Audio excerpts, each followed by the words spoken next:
Hi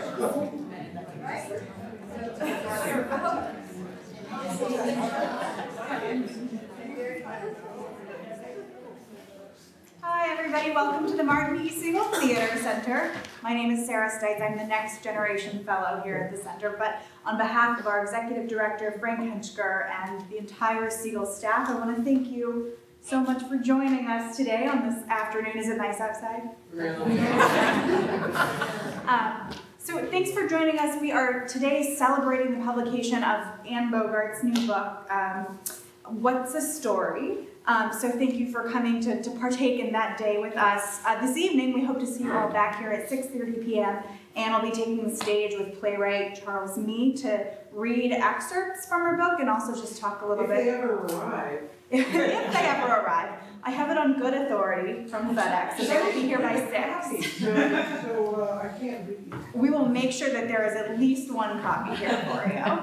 Shouldn't be a problem. But anyway, we hope to all see you at 6:30 this evening. But right now, as you can see, we're joined by members of SITI Company, along with artists from their new initiative, SITI Conservatory. And I will leave the description of that to the experts, but I wanted to thank Leon Ingulsrud for joining us today. He'll be moderating the panel. He's a founding member of SITI Company, is that correct?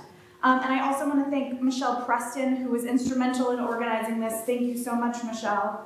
And thank you all again for coming. If you want to just take this opportunity to silence your cell phones, and you two panelists, because it'll really cause trouble with the microphones. Without further ado, thanks for coming.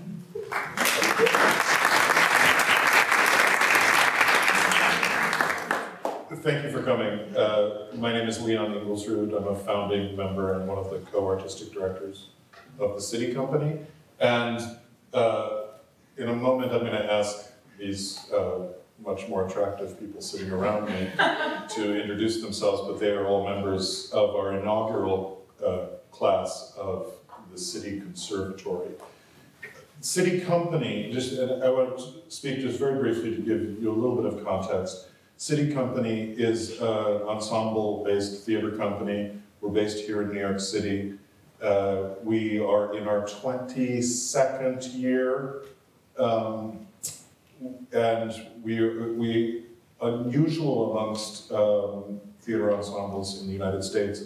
We're the same group of people who have been doing it for 22 years, so with very little turnover. And education and training has always been a part of our DNA and very much what has held us together as a company. And we, from our very first year, a component of our activity was teaching and training young artists or the next generation of artists, both as a way of ourselves reconfirming or exploring the work, but also we had as our mission to pass on the values that we had learned from those who went before us. In the last few years, we have been talking about doing a more intensive training program. The training that we do requires longer term work than simply 3 or 4 weeks, which was usually the time spent. And so we created, after much deliberation and with a lot of hard work, we created a 9-month program for 20 artists from around the world, and these are a very representative sample of them. I want to show you some slides, just some pictures, so that you have some visual reference. So if we could bring up the slides, and let's just go ahead to the next slide. This is our studio. It's on 8th Avenue. It's just a few blocks from here. And they're working, yeah. We can go to the next slide, please.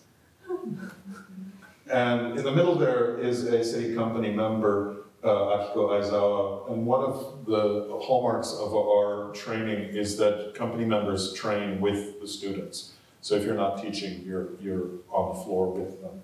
Can we turn down the lights so we can see better? Can we turn down the lights? They're having trouble seeing the screen, apparently. Sure. There we go. We can go to the next slide. Action shots. And we can go to the next slide. A lot of moving. The work is very physically based. We see the body as the primary instrument of the actor, inclusive of the mind. So it's not to say that we're not paying attention to other things, but the body is what gets worked on the most. We can go to the next slide. So that some of the classes were sit at a table and read and academic things as well. This is a dramaturgy class. We can go forward.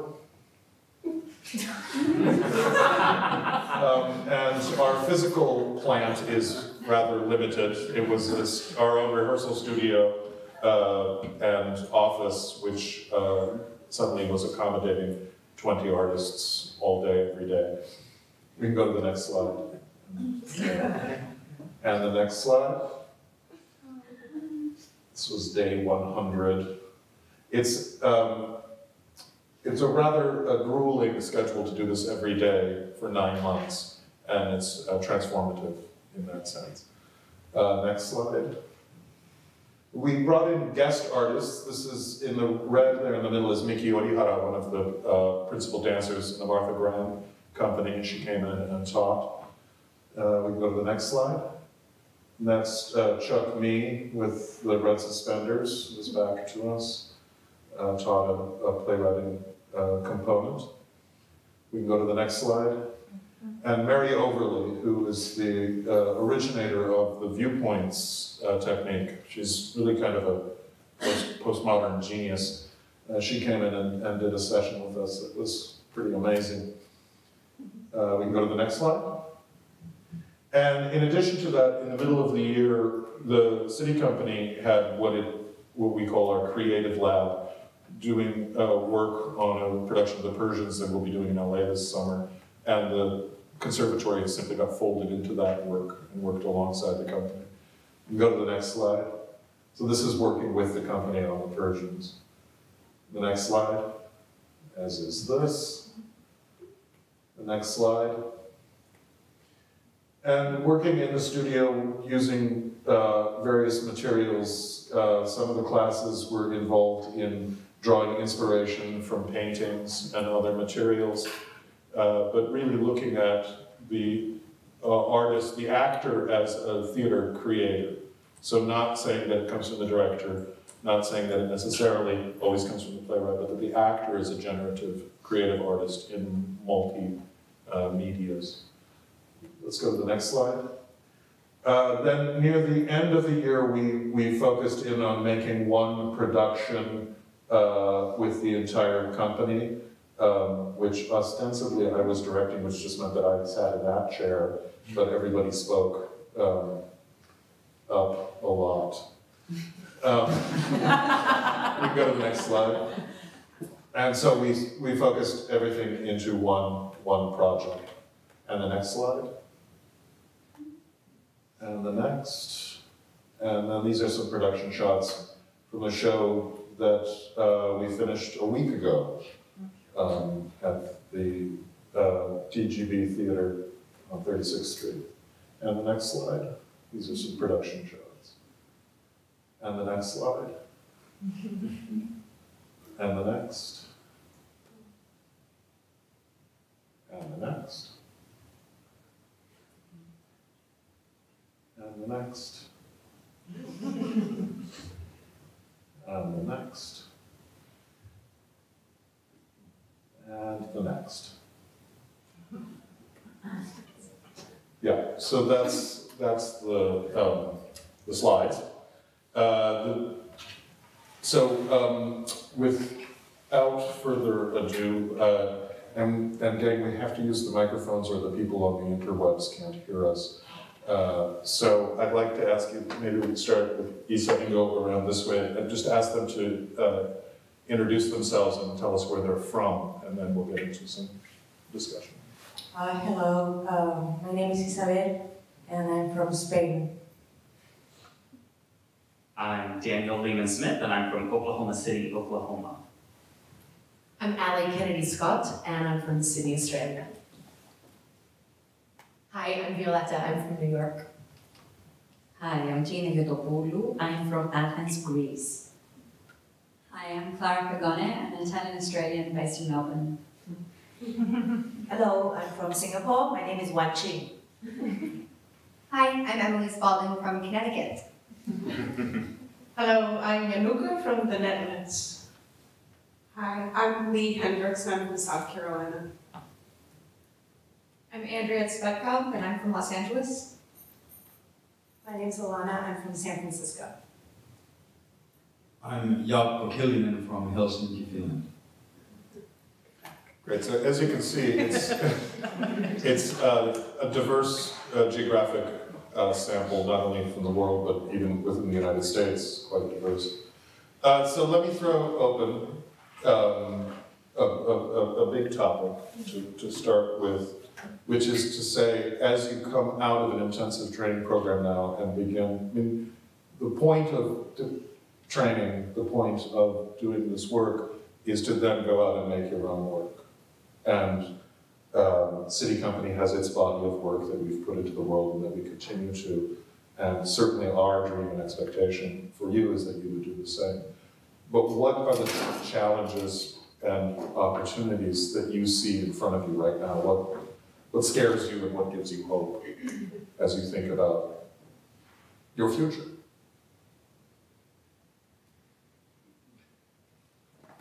Shall I start? Go ahead. Connecticut, right? Yeah. Yeah. Hi, it's really nice to see all of you and thank you for coming. It's exciting for all of us. The biggest challenge I feel coming out of this program is losing the structure of the day and the need and the focus to create work regularly and within a schedule. I'm a schedule lover and a structure fiend, I would say. So the idea of myself, Emily, needing to devise a life where I can continue to make work and self-produce is very scary. And it's been very spoiling to be in the studio with these 20 people every day for the last 9 months. And I've gotten very used to it. So I'm anxious about that process, but looking forward to it. And connected to that, the hopefulness comes with knowing that I found a community of people in New York that I can work with, and that I know I can work with, and I'm excited to work with. And there's a really shared sense of community among us and a desire to continue working together. And that is more than I could have hoped for coming into the program. So I'm really thrilled about that.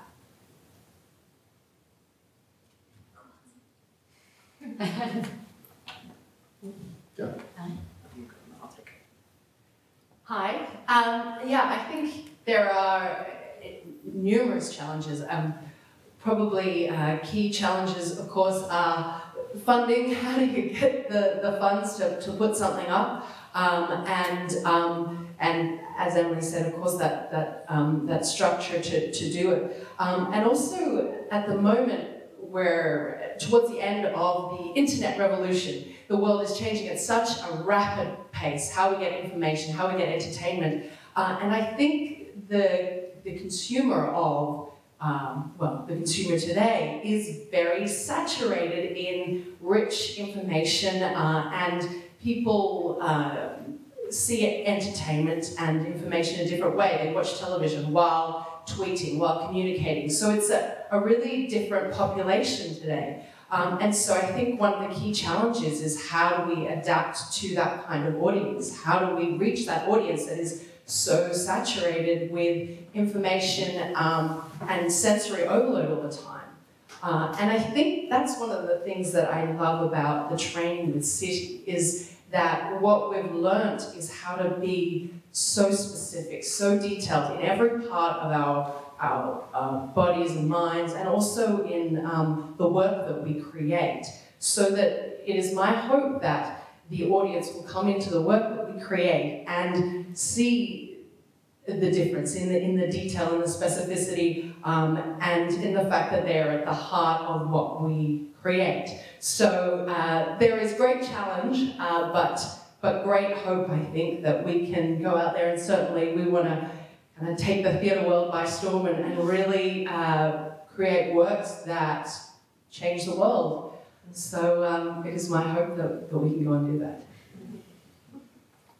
Echoing a little bit of what's been said on the stage, I think we've spent the past 9 months really as a part of SITI's home, and the conversation that we're now having with one another is about creating our own home and finding our own spot in this world. And we, Anne, in one of your books, you talk about standing on the shoulders of giants and who has come before you, and we, I think, are standing on the shoulders of some pretty tall giants. And I think the expectation is that we become giants and have a home and an impact in the theater world that is not unlike what you guys do. And so that is a lot of pressure, and I think that it's a lot of pressure, one.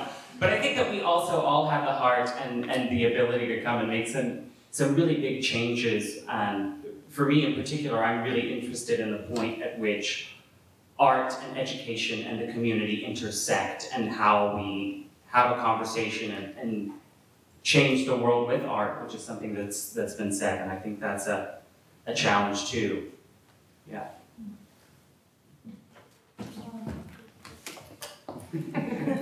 Speaking about home, I'm going home on Saturday, and I'll be leaving everyone here behind. Not behind, just leaving. So I woke up with a lot of confusion and struggle this morning, because I'm working on something with another conservatory graduate, Shinrok Kim from Korea. We're doing Tennessee Williams, Hello from Bertha. I woke up this morning, I was like, how are we going to do this? I have no idea. I just spent 9 months in the conservatory. I should know how to do this. I should know how to speak to her. I should know how to, yeah. But it's not happening. So I looked at my life, and I went on the internet, and then I looked at what's going on in Singapore. And so it turns out that we have, the government is trying to push forward a self-regulation scheme for arts groups, which means that our censorship board will not take on the responsibility of labeling the performance that audiences will see, but instead the arts groups will do it themselves. Very, very interesting. I'll not go into the censorship part, but what is happening is that the arts community in Singapore, over Saturday, they had a town hall meeting to discuss the implications of this policy and what they're going to feed back to the government. And all I could think about was Saturday afternoon, Singapore, which is 80 degrees Fahrenheit, in a big rehearsal studio with no air conditioning, and people from different arts groups trying to talk to each other about this policy, which is already divisive, and these people with different philosophies and language trying to come to an agreement about what to say to each other and then to recommend to the government. And then so I thought about what we have been doing very much in this whole process, which is we worked on our final presentation, 20 people, with Leon helming it, and a lot of time we had to sit down and talk. It was terrible. A lot of times we were trying to figure out, how do we talk as 20 people? How do we put our ideas forward? How do we facilitate listening to other people's ideas and giving them room to bring their ideas to fruition, to see it in action rather than just as a concept.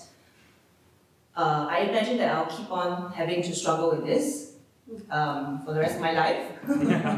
And have fun. Okay, yeah, I'm not totally sure why I took the mic from Ching, except that got me excited to hear her sort of talk about what she and Shinrok have been dealing with. Because I think moving forward, just to keep going from what you guys are talking about, it is how do we hang on to the things that we learned, and things like the structure of the program and what that allowed for us when we have to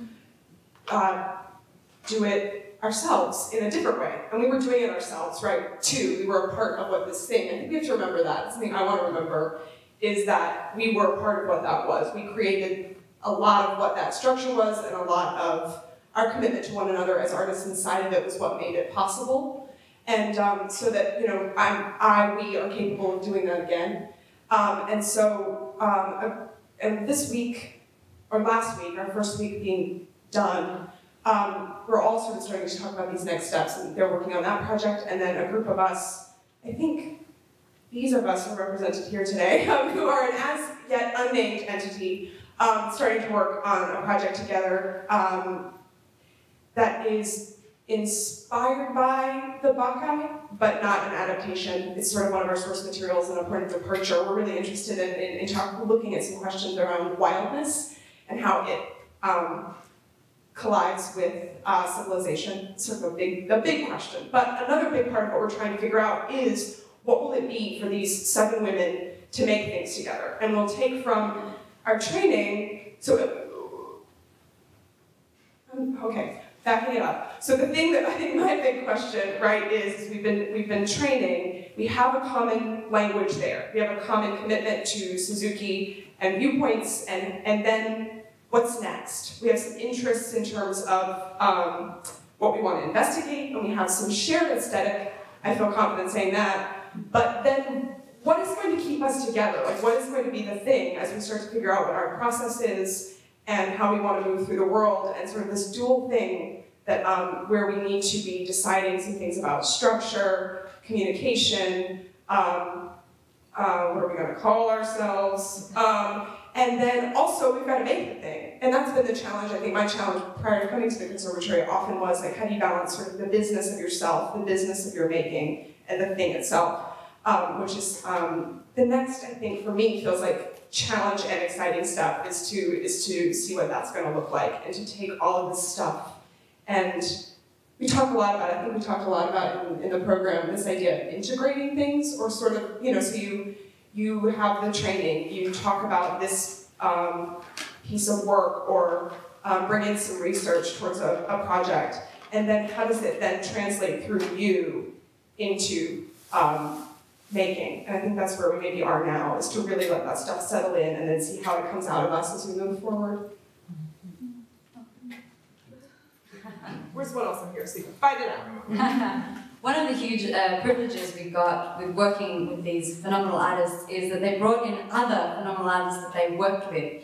And it became very clear as a conservatory member that SITI Company says something about how theatre should be made, how it could be made, and then how it's put on. And one of the people that came in to speak with us and work with us opened our minds up, I think, to putting theatre with other media and other types of arts, and maybe doing that through politics. And so returning to these themes and things that we're making, how can you generate new work that says something, and what do we want to say with that work, which for me is quite exciting. And I think going back to, this rigorous training, this very specific training, as a group, as this cohort, how can we go back to, one of the challenges is how can we go back to this very physically and body-mind connected training whilst also integrating with other arts forms. I've been lucky to be working with some media artists down at NYU through a piece for Forbidden, what's it called? Secret Society of Forbidden Literature. It's phenomenal. And we essentially got old forbidden books and performed these very private readings. So an audience member would come in and they'd say, I'd love to read the Lolita. And an actor would grab them and then take off and reenact the Lolita. It was really exciting. But how do you, as an artist, make sure that I, as an actor, am still checking in with my ability as a theatre artist, and also integrating with these media artists who are projecting all sorts of things around this literature. One thing I'm lucky also to be collaborating on is a comic-based theatre piece. So it's a theatre piece called Modern Superwoman, and it's with an Australian writer. We're bringing it here in June to do a reading and some development on it. But one of the characters is a comic artist. So how can we bring in the arts of comic through a theatre piece, still have a really solid foundation of theatre work, but also bring in another medium? And I think what's really exciting, and one of the challenges that we will all keep pursuing, is every other art form comes from a very classical training. And what SITI provides for us and other artists is a really phenomenal classical training that then allows the flexibility of doing more modern work. So that's a challenge and an exciting thing that I'm looking forward to and will take with us.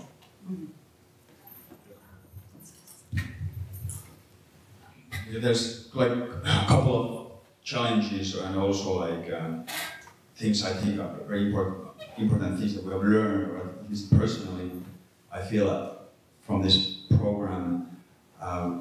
One being that, like Leon also mentioned while we were looking at the pictures, is the question of the kind of a lot of physical training we do, and kind of being physically involved in our work and sharing the physical space amongst ourselves, and then in the end also with the audience. And I think this is like one of the essential questions of what theater, at least to me and myself, is amongst all the other kind of forms of entertainment or art that we have in the world, which is a lot taken over, internet, of course, and TV, and it's a very technocratic world we live in, and theater kind of still keeps some kind of like ethos of a human being on stage with other human beings and kind of fully embodied and sharing the space. And I think this is something that we have been kind of sharing amongst each other, and I think that's something, at least like on some kind of like a more like a spiritual level, I bring back home to Finland. It's kind of the body memory of being with this group of people very intensively for such a long time. And I think that is something that I want to really keep on kind of fighting for in my personal life and in my artistic life in Finland or around the world, is the fact that we kind of have to take care of also of real human contact, which I feel as being a big threat in a larger scale in the world also. And that's like one question. And then another thing I was thinking is that SITI Company has been an ensemble for 22 years, and that's like a rare thing in the modern world, I feel, at least in the Western world. And there are some examples of similar kind of groups of people working, but at least in Finland, and I feel probably here in the States also, many people are very project-based. They do one project here, another project there, and very like freelancing is like the way most people work, and then you don't have kind of the time and the ability to really grow in like deeper relationships with people you work. And personally for me, it was a big dream when I was a little bit younger, like 10 years ago. I was like, I really want to like get an education in theater and then have an ensemble to work with for many years. I felt that only that way I would grow as an artist and we would grow together. But life has gone very differently, and for the past 4 years, I've been a very like freelancer person myself, working maybe in like 5 different countries around Europe. So it has been like very much of like really always adapting to new people, new circumstances, even new cultures. And even though we have been an ensemble here, and that has taught us a lot of how we can work together on a longer term, as we did for many months, also I feel I've learned or gotten more stronger the idea of working with very diverse group, coming from very diverse backgrounds around the world, and how through a certain physical training and kind of discipline training and disciplined work, we can find ways to be together and work together. So I think I will very much bring this back home to Finland, where I will be working for the next projects I have, and then I don't know where life will take me, but it's a question of kind of keeping the understanding of also self-discipline training that we have also been taught here, which I think is of great value to myself. Hi. My two main concerns now are, first of all, how can I continue training? For me, it doesn't end. Training never ends. If it ends, you're just asleep or dead or something anyway, but not an actor. The actor must be awake. So my main concern is, how do I keep training? Training, it's not exercise. It has a philosophy, it has a mentality, it's something else. So my main concern, especially going back to Greece, where I intend to spend most of my year, is how to create the community to be able to do that. A SITI Company member, J.Ed, has brought all the Greeks who have been training the SITI Company together, so we know we have a way to contact each other, and I want to organize us now that I'm going back. And the second main concern, it's very common with international people. I want to go back. I know who are the people I want to work with. I respect them, I admire them, they're my friends, I love them, but they don't know anything about what I'm doing for the last 3 years. So I want to not only to share, I want to share it and to be able to, you know, offer them my experience so we can create something together. Can I just, as we're continuing to go, can I just make an observation, and maybe this is just painfully obvious. It seems like, because I'm hearing sort of 3 layers or levels in terms of how you're talking about how you see yourself. One is challenges that we might say are personal challenges, like how do I get out of bed in the morning and do my work.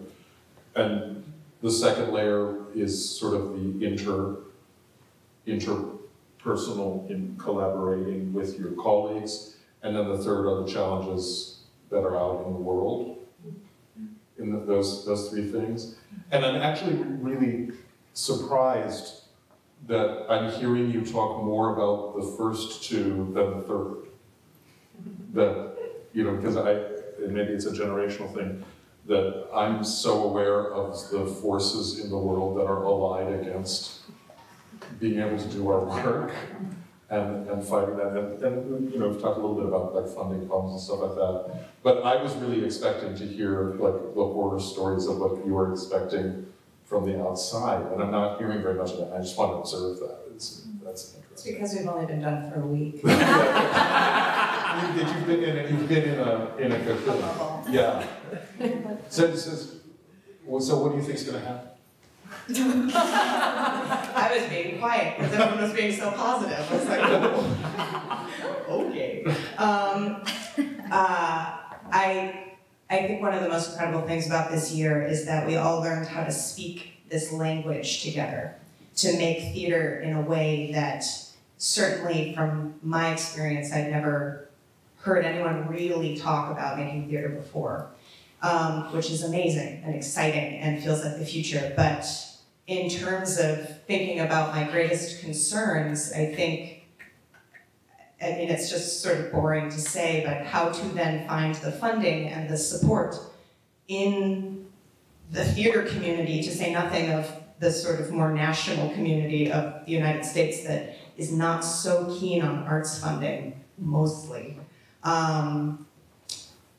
You know, how to start making stuff that isn't just for other theater people, how to really think about what we can do as political individuals as well as artistic individuals. I think we talked a lot about that this year, but the reality of being in the tiny, tiny space we shared with all of these people really did make it a cocoon in some way. So actually taking everything we've talked about and written about and played with and becoming artists in the world is a little, you know, it's huge, it's daunting, it's exciting, of course, but just the realities of paying rent in New York and that sort of stuff. What kind of day job do I have to fight 15 other people for? You know, that sort of thing, I think, starting out for me is my greatest concern in terms of getting derailed, certainly, because I've seen that happen to enough people that it makes me just a little nervous for myself. So that's my greatest concern, not to be a downer. One thing that's, I'm glad you brought it up, because one thing that I think in the cocoon we were so lucky to have is every single other member of my colleagues taught me how to watch theatre, how it could be perceived. And I think that's a huge challenge, is because of this common language and because of some of the amazing compositions we made together and watched each other make.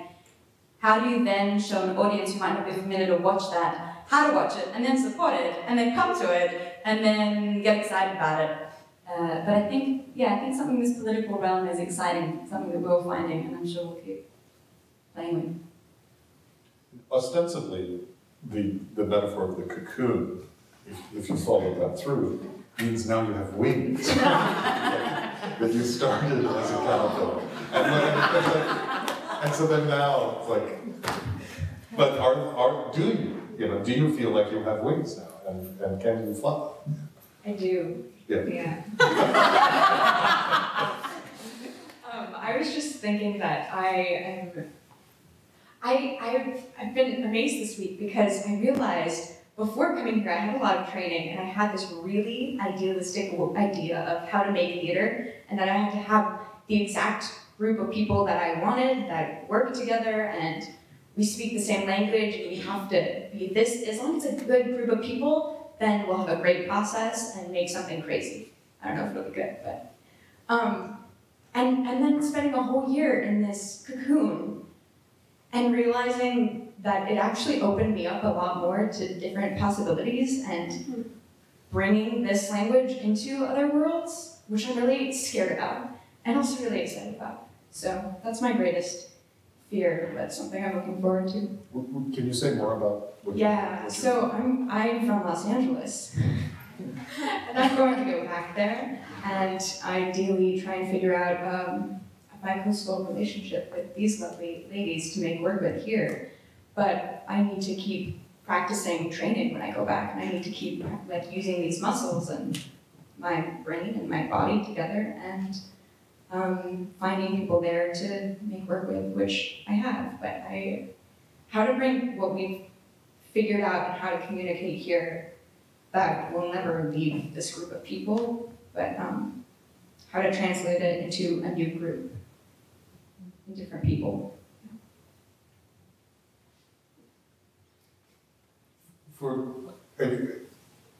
I think that this question of funding, how you're going to support the work, I think that's always a huge issue. And we tend to think that we have it harder here in the States than in many other countries. And I know that that's decreasingly the case, but I wonder, some of you from other countries, how you see, is that fear the same as what you see here? Yeah, we have a different funding system in the Netherlands. And since a few years, since the economic crisis, 2/3 of our funding money got cut down. So I felt in the arts there was a shock, a numbness among artists and among theater makers. And at that moment, I got into the SITI Conservatory, and I feel movement again, and I think that is important to start making work again. And we're living in a fast world, so I think the training makes us fast creators because we share the training, we share the language. So it gets us, it makes us create work on a fast pace right now, I think, if we collaborate with each other. And that is important, besides having a strong voice right now in this world, especially in Europe right now. Creating work fast and keep moving, keep going forward, and keep it's fine. Keep moving. And not being numb and being stuck. And that's what we talked about also in our final stages of the SITI Conservatory is talking and being on stage and moving and creating. And moving. And moving. That's it. Regarding what you asked, at least in Greece, it's not the same here. There is this nightmare of funding. It doesn't exist.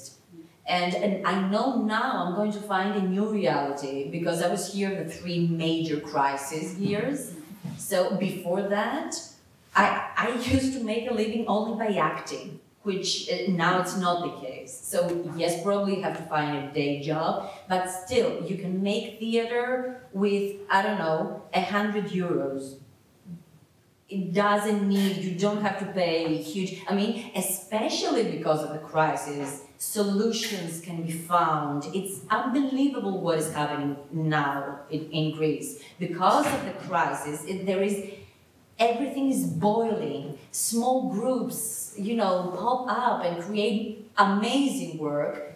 anyway, in my kitchen or and people come and see it. It has meaning, and it is deeply political, of course. Well, I think it's interesting. Two things are interesting about this is that in some ways these are some of the things we've had smaller conversations about, but we haven't necessarily talked about it as a larger group because we were so focused on producing and this final project that we made together and sort of being in the cocoon. So it's interesting to hear this being said and to hear you speak, Tina, too, because I think I have all the same fears that Alana has, and I think, and as most of us do, but I do feel like there's a lot of exciting things that are happening and that it is possible to make work. And maybe sometimes because of the circumstances, the thing that you have to push up against can maybe hopefully, I don't know, I want to say make the work better, but it's not about value in that way, but it is just the reality of it. So what does that do? What do you do with it? How do you take what you have and this beautiful gift of the time and space that we got to just focus, so you know what you're capable of in some ways when you have all that you need? Because I felt a lot of the time, sometimes, we maybe needed a little more space to work or things like that, but in terms of having this structure, these collaborators, the guidance from the SITI Company, it was, to me, something that I had been looking for a long time, and this amount of time that I got to focus was such a gift. And so, in some ways, I have a sense of what I and you guys are potentially capable of, and that is great. And so then what? What can we do now under less than ideal circumstances and not be, not going to act as if they're not there or be overly idealistic, but how can we be also a part of changing it too, perhaps? Is that cohesive? Great. Who else wants to talk? Yes. Basically, so that I talk to it. That was a bad joke,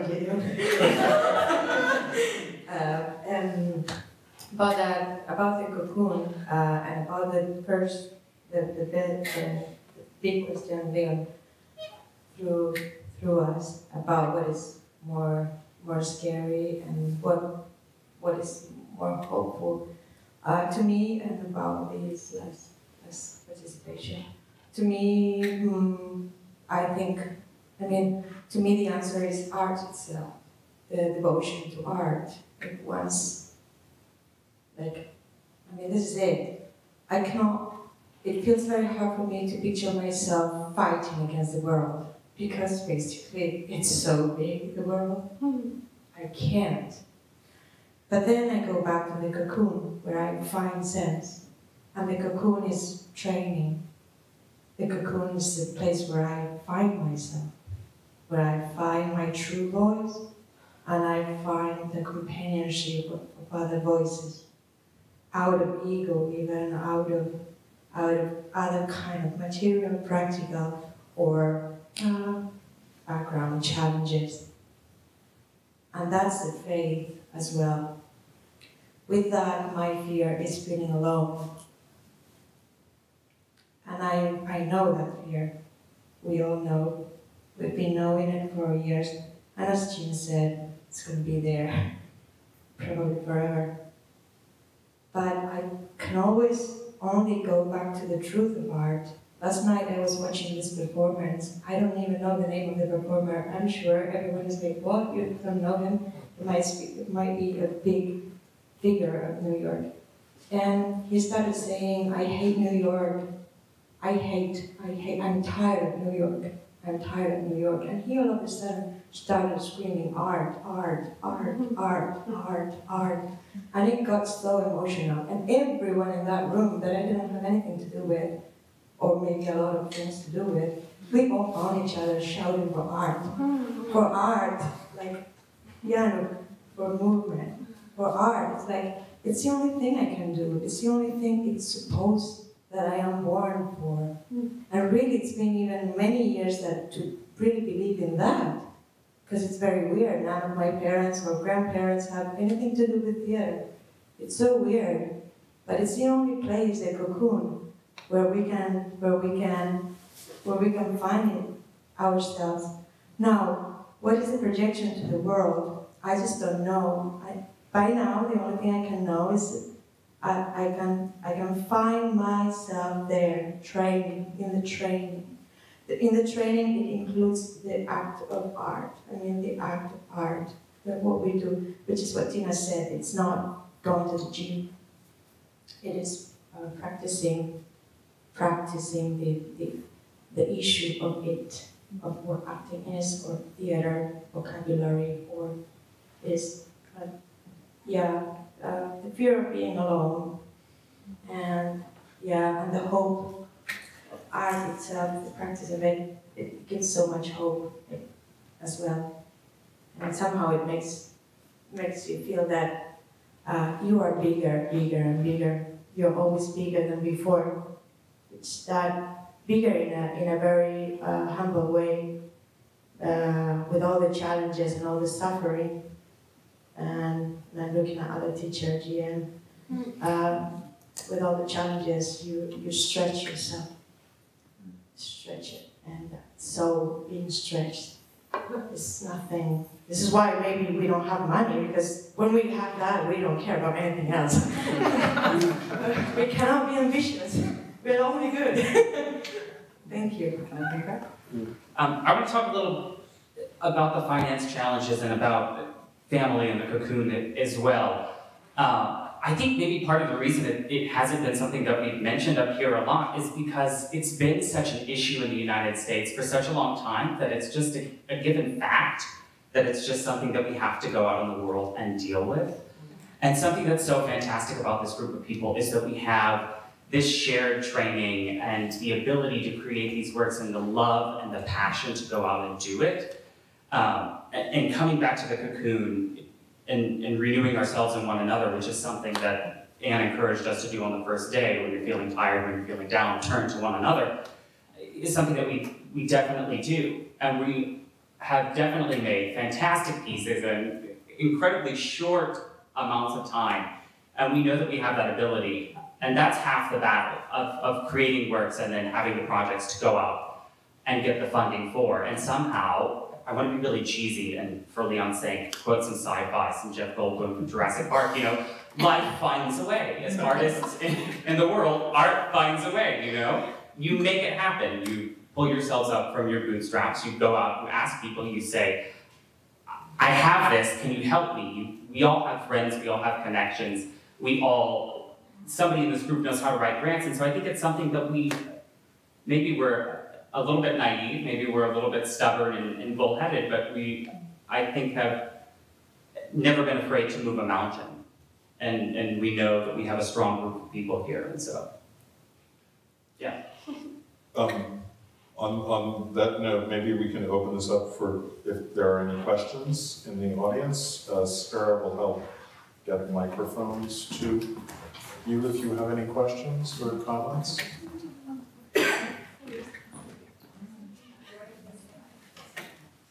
Hi. First, I just want to point out something which to me is a little da-da-da-da kind of thing. The 5 women on the right, to my right, are all wearing decidedly red lipstick. Same too. Whereas the 5 women on the left, well, 6 actually, one is not wearing any, I think, and the rest are wearing delicate pink, various shades of delicate pink. I'm an observer. I've observed that. You with it what you may. I wanted to know more about the CT program in terms of how you all learned about it, what kind of costs are involved, what are the criteria for admission, that kind of thing, if you'd like to go into that a little bit. Go ahead. Oh wait, so how we learned about it, the costs involved, and what we do on a daily basis. I got an email the week I was graduating college, and I responded right away and figured and applied. I also knew it was kind of in the works for a while and was keeping an ear out for it. And on a daily basis, we have an hour and a half of Suzuki, an hour and a half of viewpoints, lunch, and then 2 more classes in the afternoon, which change between dramaturgy, composition, scene study, movement, speaking.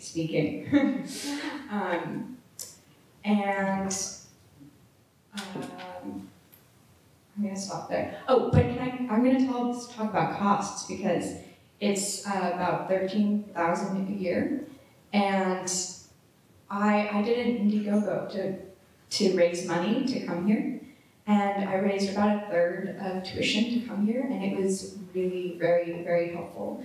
And I think it also helped talking about looking for money and that being a challenge and being something to push up against. It also helped me realize that people wanted me to do this. So I think it is important to go searching for funding. Yeah, there's some of the participants, some of the artists were people who had trained with us before and had some exposure to the work, and so knew about it ahead of time, like Andrea did. But some of you were completely new to it too, and were looking in a broader sense for something, and maybe came across it on the web or through other means. And it's been interesting having that mix of people, because both of those bring different things to the table.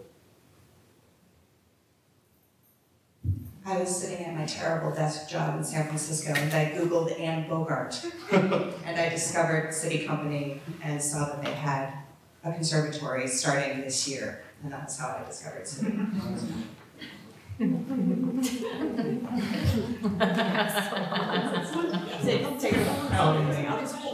Well, thank you for coming today, and congratulations on finishing the inaugural program. I'd like to make an observation and then ask a question of Leon, and I suppose by extension Anne. First off, my observation is you've all self-identified as theater artists instead of actors. And I think that's an interesting distinction to make, and an important one. Although ostensibly you're actors, of course. Unlike other actor training, the great majority, I might add, of actor training programs in this country, perhaps I'm citing the obvious, but I'll cite it anyhow, you all are privileging working together as an ensemble to make theater in order to make some sort of difference in the world, it seems to me.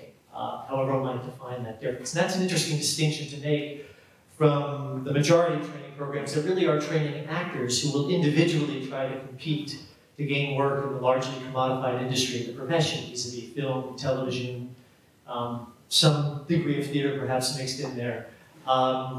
So I applaud you for that. That's a very worthy endeavor, an important endeavor, to say the least. So my question to Leon, and I suppose Anne, is, given that this is the inaugural year of this conservatory, how would you define its success for, shall we say, the long term, like 5 years, 10 years out from now? What would you hope for its future? What would you hope for the future of your students, such as those we have here today? In one sense, there's a very clear definition of success for me, and that would be that there would be at least one company or ensemble that comes out of the group that 10, 15 years from now is making work, making interesting work, that's standing on its own, that is doing its thing. In a certain sense, what we aimed for in the conservatory was not, it sounds a little bit strange, and it's going off of what you said about most programs being about essentially training somebody to go into the market. And what we wanted to train was a system of values that says that the irreducible unit of theater art making is not the individual actor, it's the ensemble, it's the company. that you can't reduce it past that. Yes, there is solo work. Yes, there are things with small groups, but it always happens within the context of a company. And to try to transmit that value. And there's a definition of success that I'm very, very fond of, which is that success is seeing your values actualized in the world. And so I think for us, the main task of the conservatory that was our task as the company was to pass on our values. And so following that, if those values become activated, hopefully in wildly different ways than we imagine. Hopefully the work that they do is very, very different than the work that we've done. And maybe it's not even in the theater. Maybe it's in completely different places. But that those values somehow are actual in the world. It's also, I also believe that, and it's something Robert Woodruff said once, I don't know if he was quoting anybody, but he said to teach someone is to give them the knife with which they will stab you. And so I hope they come back and kill us in the best possible way. I don't know if, Anne, do you have any thoughts to add? That was gorgeous. I would just add, thank you for your complimenting them, because they actually deserve a round of applause for the work that they've done. I'm not asking for that now.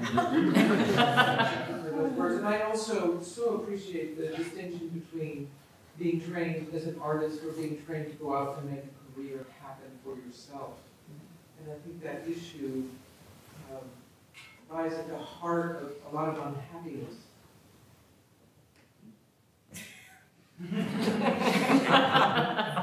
Unhappiness. So I think it was Rumi who said, what you love, you are, and I think what you care about, you become. So I very much concur with Leon's words that what we hope to see realized are values that we've come to believe in.